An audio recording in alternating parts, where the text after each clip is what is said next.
сол жерде әптен құрғап кеткен, таусылып кеткен құдыққа лақтырып, үстін тас тастап, жаңағы топырақ тас тастап жауып тастаңдар деп бұйрық береді. Яғни арнайы мола қазбаңдар дейді. Соларды сол құдықтарға лақтырып тастаған болады.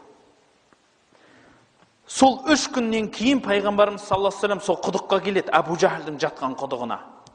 Сөйтіп келіп айтады: "Ей Абу Жахал, ей Умайя, ей Рабиа, Алланың сендерге істеген нәрселерін көрген шығарсыңдар.